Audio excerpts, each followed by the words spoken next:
नमस्कार मित्रांनो, मी हरिप्रसाद आणि तुम्ही पाहत आहात कायदा.com. या व्हिडिओमध्ये आपण जाणून घेणार आहोत, नवीन रस्ता मिळवायचा असेल तर काय तरतुदी आहेत.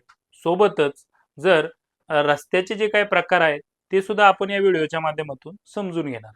तर मित्रांनो, रस्त्यामध्ये पहिला रस्त्याचा प्रकार पडतो तो म्हणजे ग्रामीण मार्ग. हा ग्रामीण मार्ग जिल्ह्यामध्ये त्या ठिकाणी याची नोंद केली जाते आणि जिल्ह्याच्या ग्रामीण मार्गाचा क्रमांक त्या ग्रामीण मार्गाला दिला जातो. हा आपल्या गाव नकाशामध्ये ठळक दोन रेषांनी त्या ठिकाणी दर्शवला जातो. त्याच्यामध्ये त्याची रुंदी अंदाजे 30 ते 60 फुटापर्यंत त्या ठिकाणी दर्शवली जाते आणि हा रस्ता गावच्या नकाशामध्ये, तालुक्याच्या नकाशामध्ये, जिल्ह्याच्या नकाशामध्ये ठळकपणे आपल्याला पाहायला मिळतो. दुसरा प्रकार पडतो हद्दीचा ग्रामीण रस्ता.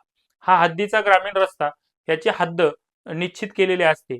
जी जमीन या ग्रामीण रस्त्याची असते ती जमीन सातबाऱ्यामध्ये नसते. म्हणजे जर दोन्ही लगतचे जे गट असतील त्या गटाची जमीन सोडून या रस्त्याची जमीन अ, अ, म्हणजे त्या ठिकाणी दर्शवलेली असते. ही वेगळी जमीन त्या ठिकाणी असते. त्याच्यामुळे हा हद्दीचा ग्रामीण रस्ता हा सुद्धा दोन ठळक रेषांनी दर्शवला जातो. त्याची रुंदी तुम्हाला व्हेरिएशन पद्धतीने पाहायला मिळते. ती 20 फुटापासून तर 80 फुटापर्यंत काही काही रस्त्यांमध्ये त्या ठिकाणी दर्शवलेली असते.